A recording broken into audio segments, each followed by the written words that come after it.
we want to talk about last second moves to make before the fantasy football season starts. Now, there are things that I say you don't have to worry about this at this time. You don't have to worry about this at this time. You have to worry now because Thursday night, man, got to get your pick'ems going. You got to get your FanDuel lineup set if you're doing that, or fantasy. What is the other one? DraftKings. That's it. I don't do a lot of sports betting, honestly. So it's just not really my thing. I do DFS on DraftKings. I do FanDuel Sportsbook for my sports betting. I would often do Underdog for my best ball, but I quickly learned that the competition is tough on Underdog. But if you go over to DraftKings, half those people don't know what they're doing. That's the place to play best ball. And I will say the one thing I didn't really care for about Underdog was you can really check the progress of your season-long leagues, I found. Maybe it was just me. Maybe I'm an old man. A little frustrating there. I do like best ball stuff on Sleeper, though. They do it pretty good there. And I believe Fantrax does best ball as well. You can still use our promo code, fantrax.com/Dynasty Rewind. Still time to get a pick 'em or something going. So I did talk to Nick. I said, hey, how about a UFL league? He said it's, and I quote, not worth our time or resources. So wow. Challenge is out there to any site that is not altfantasy.com. Yeah. Get on that for old We'll Rewind. We'll get there one day. But Nate, this isn't going to be a long episode because, there's not much to do at this time of the year to get ready for the season, but there are a few things we wanted to talk to you about. So Nate and I are going to have a nice, lovely little discussion today. And tell me about your move to make number one. Yep. And this is, everyone's starting to look at their lineups now. We've been talking about it, once you get into August, it's not just about building up the best depth of your team, the best value for your fantasy portfolio. Now you got to worry about setting a lineup. And when you set your lineup, you're like, yeah, my RB1, my RB2, my top wide receivers. I got that really good quarterback, the really good tight end. And you get to your flex spots and you're like, all right, I got like 4 or 5 guys I can put in these 2 flex spots, but maybe you don't have 4 or 5 guys. Maybe your 4 or 5 guys are all kind of, and like, who do I really put in there? None of these guys really scream flex play to me. If you're a contending team, your flex plays are not your like traditional flex players. You're hoping that your flex plays are, guys that can finish as, a top 36 wide receiver, finish as a top 24 running back. You want the better players in your flex spot. That way that your lineup's scoring lots of points. So right now you want to buy some flex players. You want to buy some flex depth. Because, of course, flex depth just also means depth for your running backs and wide receivers because that's usually what you're playing. Unless you're in a tight end premium league and you can flex to the tight end, I will say there's a couple leagues I'm in where it's tight end premium. I have 2 good tight ends and I do flex one. But most of the time we're talking about running backs and wide receivers. So I went to look at some players outside of the top 100 on Keep Trade Cut that you could go get right now for what I think is a pretty good value to put into your flex spot. And some of these guys, depending on your depth at your running back position or wide receiver position, could even maybe step in as your wide receiver 3, your running back 2, depending on some bye weeks. So I picked 4 guys, Mike. Starting off with Josh Downs, currently 107 on Keep Trade Cut, wide receiver 40. That's cheap. That is so cheap. Daniel Jones is starting for the Colts. I know we're worried about the Colts offense. Like, what was it going to look like if Anthony Richardson was starting? But Daniel Jones is starting. Okay, Daniel Jones, a lot of people might not like him, but he is a competent quarterback overall. Like, he's not going to be a superstar. He's not going to lead the Colts to the playoffs most likely, but he's a competent quarterback. He's been in the league for quite a while. And last year, he gave Wan'Dale Robinson 140 targets. If Josh Downs gets 140 targets, you're going to look at Josh Downs as a top 24 wide receiver at the end of the year. So Josh Downs right now, wide receiver 40, I think is a great deal. I think it's really difficult for me to think about him not being a top 36 wide receiver unless there's some injury involved, just because of the volume that he'll get out of the slot position for the Colts. So Josh Downs, someone I'm definitely going after. I saw trades Darnell Mooney straight up for Josh Downs, Evan Ingram, if you have him as maybe your tight end 2 when you have some tight end depth. All of these guys I'm mentioning tonight can also be had for a second round pick, like a 2026 second. Can I just chime in something real quick here? Why I love this so much. Josh Downs last year, 72 receptions, 803 yards, and 5 touchdowns on 107 targets. So if we add another 33 targets on top of that, let's say he catches 15 of them. Yeah, you're looking at close to 1,000 yards and maybe another touchdown or 2. I love this. I love your next guy too. I know you love my next guy. He's one of You your know I favorites. do. Khalil Shakir. Went right now 123 overall, wide receiver 46. What are we doing with Khalil Shakir at the wide receiver 46? They We're just talking about. signed Gabe Davis today, Nate. Oh, you're right. Gabe Davis goes back to the Bills.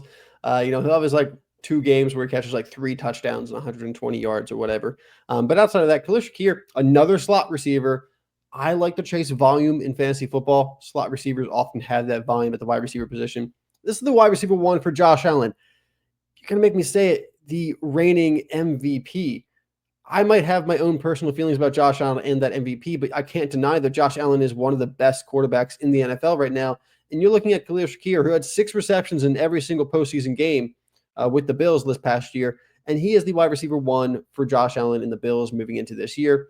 He really solidified himself in that position last year. Keon Coleman's there. Gabe Davis is there. Josh Palmer is there. None of those guys are going to get the volume that Khalil Shakir is going to get. And like I said, we always chase volume with fantasy football. That's the best way. These are the guys that are going to provide you with a nice floor, but also pretty good ceilings because of the teams they play for. Next up, I got Tony Pollard. We're moving to the running back position now. 127 overall, RB 31. I'll be honest, I've never been the biggest Tony Pollard fan, but right now he's the main workhorse for an improved Titans offense with Cam Ward as the quarterback and Tyjae Spears starting out the season on IR. Yep. So Tony Pollard's going to get the workload and quietly finished as the RB 21 last year. There wasn't a lot of hurrah about it and a lot of, confetti everywhere, but he was a top 24 running back. And that's what I said at the beginning of this segment is we're looking for guys that can be in your flex spot and even move into your RB2 position if needed. Top 24 running back like Tony Pollard, I expect him to have a year like that again as the main guy, and I expect this offense to be better. So Tony Pollard's another guy to go after. And after Tony Pollard, it's Julius Chestnut and Khalil Mullings. So not a lot of competition until Spears comes back. And Spears is not necessarily the healthiest guy in the world. He doesn't have any ACLs, so that definitely doesn't help. That is true. With Tony Pollard, I saw trades for Keon Coleman straight up for Tony Pollard. If you got some wide receiver depth and need a running back, or Dylan Sampson, who, I don't mind taking a gamble on, but we know what we're getting with Tony Pollard this year. If you're a contending team, I'd rather have Pollard than Sampson. Also, I missed it with Shakir. Some of the trades for Shakir, Najee Harris straight up, or Ollie Gordon. I do like Ollie Gordon as a, someone that you can get right now, but if you can get Shakir for Ollie Gordon, make it happen. Long term, yeah. Yeah. And then last, Mike, someone I've been kind of banging the drum on all year, and it's still quietly kind of being underrated. DeAndre Swift, 124 overall in keep trade cut, RB 29. Finishes the RB 19 last year. An improved offense I'm expecting with Colson Loveland, Luther Burden being added to the offense, and Ben Johnson now being the head coach, who's been one of the most exciting offensive coordinators for the past couple of years. Not much competition in that backfield, and I'm really worried about Kyle Monangai or Roshan Johnson, who I think Ben Johnson went his first 15 press conferences without even mentioning. So DeAndre Swift, really easy buy, I think, for me. And looking at DeAndre Swift's career, he's never not finished as a top 24 running back in his career. He is extremely consistent. If you drafted DeAndre Swift or like in the rookie draft and you've held on to him this entire time, you might be a little upset about the roller coaster he's been through, but at the end of the day, he has been a top 24 running back every single year of his career, an RB2 every single year of his career. You can't really be that upset about that. This is a consistent guy. And trade-wise, I saw Marvin Mims straight up for DeAndre Swift. Aaron Jones straight up for DeAndre Swift would make both those trades. Yeah, I don't hate that at all. I love it. And I believe Roshan Johnson, it says here on our lads, he's in red, so he's injured or inactive. So it's going to be DeAndre Swift and Kyle Monangai. I think it's an easy buy. That it is. All right, let's go to my first move to make. And that is, look, I always preach, don't worry about these things when you're building your roster, making trades. Now you have to. The good time to check your bye weeks is right now. Okay. Mm-hmm. Like I said, if you're starting up or, maybe a dispersal draft because somebody left in the middle of the draft and then another couple teams dropped out and now your 10-team league is a 6-team league for some reason. And it's just a cluster. You know what? You do have to worry about some bye weeks. Okay. That's just the reality of the situation. Now the bye weeks are weeks 5 through 14. And with week 8, that's the one you got to look at the most. That's 6 teams. the Cardinals, the Lions, the Jaguars, uh, the Las Vegas Raiders, the Los Angeles Rams, and the Seattle Seahawks all having buys. And looking at your starting lineup and bench, you need to know there's another couple weeks. I mean, week 5, we got the Falcons, the Bears, the Packers, the Steelers.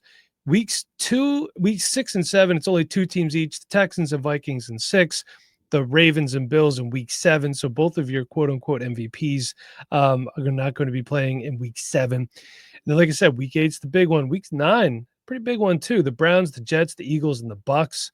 Say goodbye to Mike Evans for a week.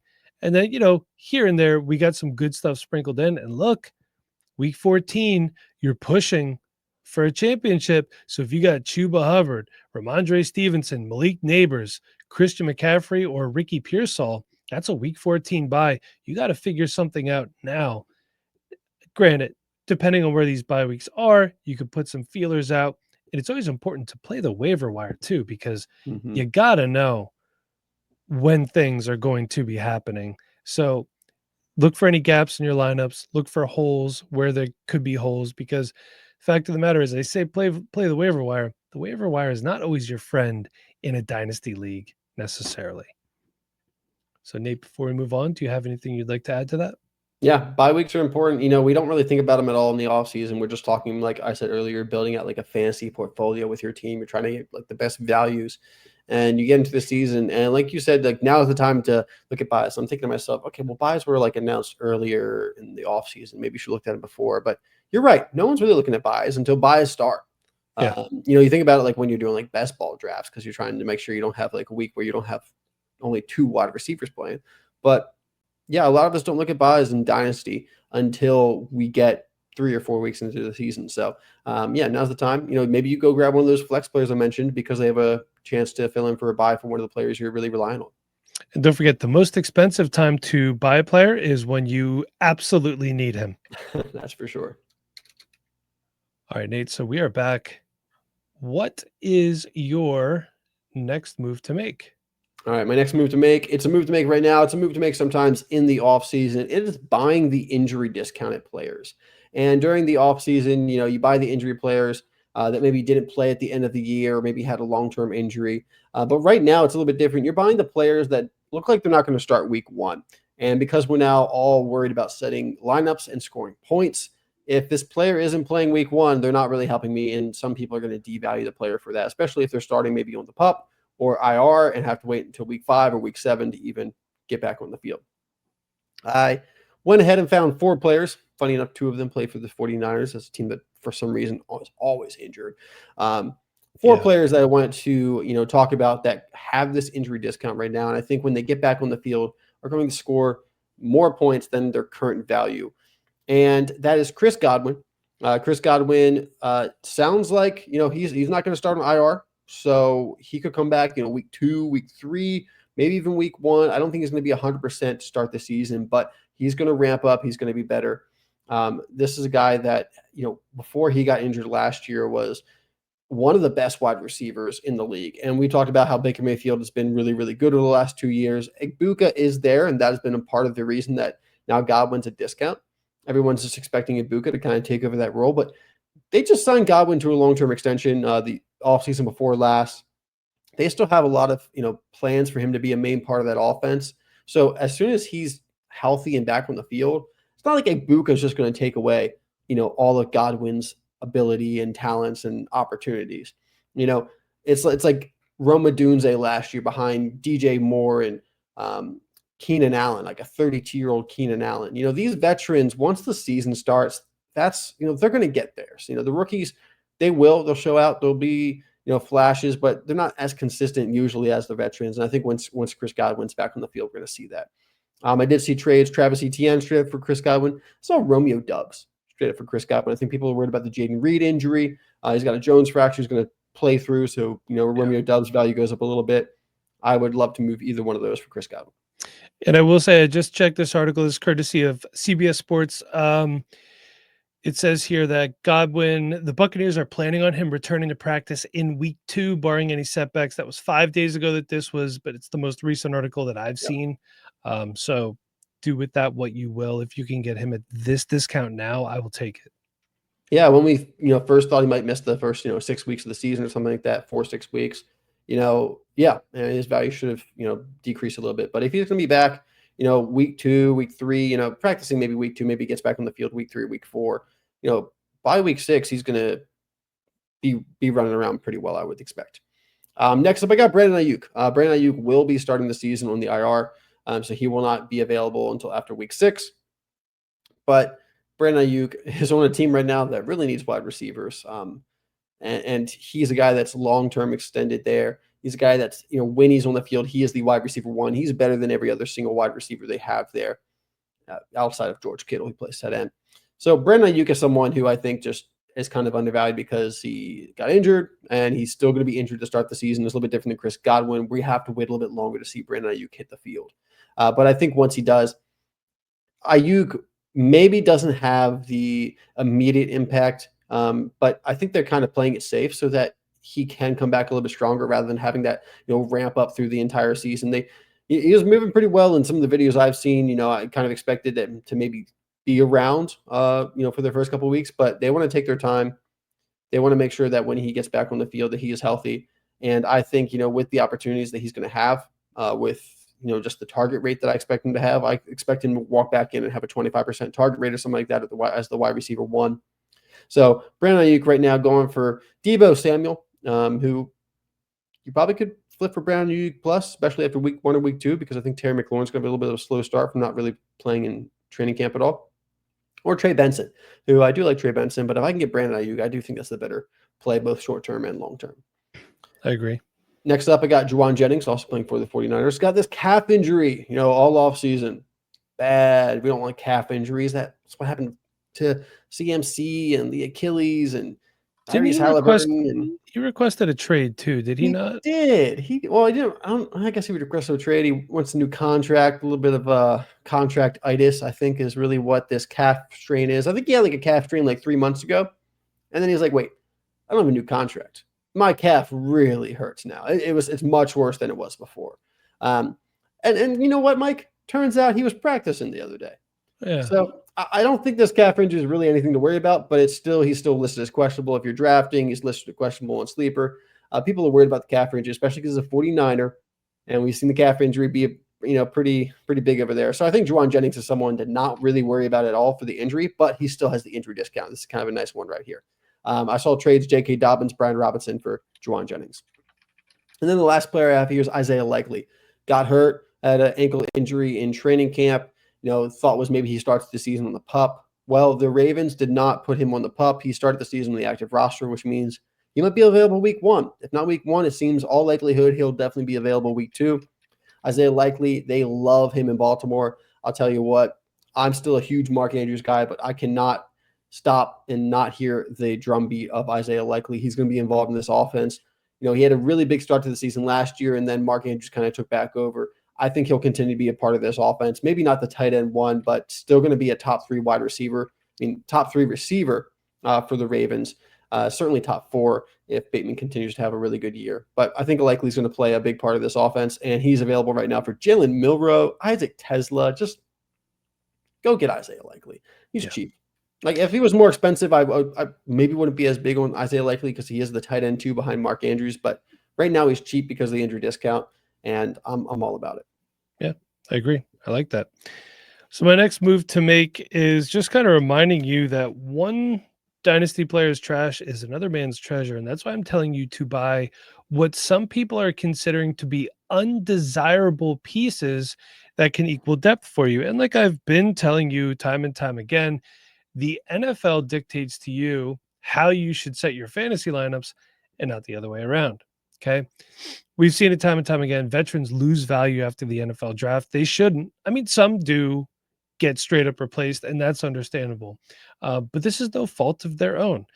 Teams will always look to make their NFL team better, even if it, involves decreasing touches or snaps for another player. We always love to overvalue rookies, Nate. I'm guilty of this. I'm sure you've done it as well. But current entrenched starters with something to prove and play for, either on this team or next, don't discount them. Contracts make things difficult. Teams find a way out of it. Or if things get bad to a point, they take the hit. I'm sure the Cowboys didn't really want to trade Micah Parsons, but here we are. Here we are. I have 3 examples for you of guys who people are really down on. I don't feel like they shouldn't be. It's Jaylen Warren, Rhamondre Stevenson, and Justin Fields. Jaylen Warren is currently player 150 on Keep Trade Cut, running back 39. Rhamondre Stevenson is player 198 on Keep Trade Cut, running back 49. And Justin Fields is player 106, quarterback 25. I think he's going to be better than quarterback 25 this year, Nate. Yeah. What do you think? Yeah, I think, so. I think I'm a little low in dynasty value because I don't know what he looks like after this year, but as long as he's healthy, he should. I mean, if he's healthy and plays all games, he should be a top 10 quarterback at least. I thought he looked good when he played for the Steelers last year, but that's neither here nor there. But I do have some trades. All my trades courtesy of fantasycalc.com. All trades have been set to 2 quarterback, aka Superflex. That's what I came up with. For Jaylen Warren, AJ Barner, if you don't know who that is the Seattle Seahawks starting tight end, and a 26th third for Jaylen Warren, who did just sign a contract extension, by the way. Yes, I'm all about Jaylen Warren. I liked Caleb Johnson when he was in college, and then he went to the Steelers, and kind of like that as well. But the hype got too much. I think he became a little overvalued. People just expecting him to become the workhorse for that team. Jaylen Warren's still going to be a large part of that backfield. I agree. And Jaylen Warren's contract extension, it is not on over the cap yet. Come on, over the cap. I'm trying to find it. I'll find it. 27 third and a 27 fifth. Yeah. There's a guy who's the starting running back for the Pittsburgh Steelers right now. Yes, the depth chart came out. He's number 1. And I believe they put Kenny Gainwell at number 2 and Caleb's 3. Yeah, that won't last long, I don't think, No. once they see Kenny Gainwell play. Thank you for what you did in Philadelphia. Good luck to you. Next one, last one. Rashad Bateman straight up. I love me some Bateman, but Put this on here just for you, buddy. More consistent you're going to get from Jaylen Warren. He's also Right. running back, a little bit easier to replace, wide receiver. Everyone's really down on Bateman. He's really low in the fantasy community. I like him a lot in best ball. I like him a little bit less in weekly lineups because his consistency week to week is not very good. But he did have just as many top 12 finishes, I believe, as Zay Flowers last year. So I like him in best ball. But yeah, Jaylen Warren here. All right. Next one, some trades for Rhamondre Stevenson. Straight up. Spencer Rattler, new starting quarterback for the New Orleans Saints. But how long will that last? Yeah, as long as you're not like absolutely dead with quarterback depth, I'd be happy to make this trade. Yeah. Rhamondre Stevenson. I know Travion Henderson's there, but Stevenson's not going to go down without a fight. Brian Robinson Jr., straight up. I think so, unless you're really worried about CMC. If you have CMC, I'll definitely keep Brian Robinson as well. I don't think Stevenson is going to be anything too crazy, but probably a top 36 running back this year, a flex play. Henderson's really, really good, but they're going to split touches between the two of them. Henderson will be very efficient, probably score higher than Stevenson for sure, but Stevenson still should get 150 carries, 200 something touches probably. Yeah, I agree with that. And last one, a 26th fourth and a 26th fifth. Yeah, that's easy money right there. That's why I tell you guys, get those late round picks in as throw-ins and trades. Helps you get players like this. Yeah. Justin Fields, last one here, a 26th fourth and a 27 second. Yeah, no, I'm happy to make that deal. I think you got a lot of upside with Fields, especially in the short term. Yeah. Jack Besh and a 26th first. Probably not. I don't think I want to move a first for Fields, to be quite honest. Yeah. What if it was Jack Besh, 26th first, and you're getting Fields and what back to make that trade work? If I get a second back, I'll do it. Okay. All right. I don't know Fair if someone enough. wants to make that trade with me, but what if it was Anthony Richardson and a 27 first? Now that first so is 2 years away. Paying to get rid of Richardson. That's what I'm doing here. That's why I put this one on here for you. No. Yeah. No, like I said, I don't want to move a first for Fields. And while I technically value a 26 first more than a 27 first because it's a whole year earlier, that 27 first looks really good. I love the 2027 class right now. Yeah. Got some time yet. Some people are going to come up in this draft process. Ain't no Jeremiah Smith in this draft class. That's for sure. Yet. No, they won't be. 26 third and a 27 second. Yeah, I'm happy to make that. I think this is like good value for Fields. And the last one I put on here, because I don't know what to do with it. Jared Goff and a 26th third for Justin Fields. No, you're downgrading from Goff to get Fields. I think, I don't you can like it. argue that maybe Fields has a better year fantasy football wise, but long term, you're downgrading dynasty value wise. So I would need something on top of Fields if I was moving Goff, especially because Goff, he's thrown the most passing yards for the last 2 years. I know Ben Johnson's gone, but Goff's no joke, man. Yeah, I agree.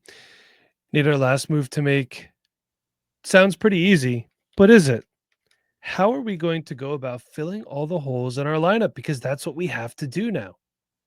Yeah, and some of the things we just talked about, this is kind of a summary point here. You're going to look at veterans that maybe are a little undervalued. You're going to look at injury players. You're going to look at flex pieces. You're going to check out what your bye weeks look like, so you can fill out your lineup not just for this week, but also week 4 through 14. So one thing you want to do, because hopefully if you're listening to this podcast, hopefully you have a pretty good team in your dynasty league. We always say, like a top 12 wide receiver is a wide receiver 1, a top 12 running back is a running back 1, a top 20, 13 through 24 is a wide receiver 2. It's great. You want to have a wide receiver 1 on a team, you want to have a wide receiver 2 on your team, but if you're a contending team, you don't want your wide receiver 3 to be a wide receiver 3. If you're a contending team, you want your wide receiver 3 to be a top 24 wide receiver. You want your wide receiver 2 to have the ability to be a top 12 wide receiver. So not just filling the holes as in, hey, I don't have a tight end. Hopefully by this point you have a tight end. You don't really have holes in your roster. But looking at the holes in your lineup, if your wide receiver 3 is at best a flex play, then you need to upgrade your wide receiver 3. So it's not always about going and finding new players. Sometimes it's about, hey, I put 2 players together to get a better player. I put a player and a draft pick together to get a better player, and make sure that my lineup is a contending team. Now, if you're a rebuilding team, you're looking at this differently. You're not as worried about your lineup. But if you're a contending team, you need to look at where, not just your running back 1. You got Saquon Barkley. That's great.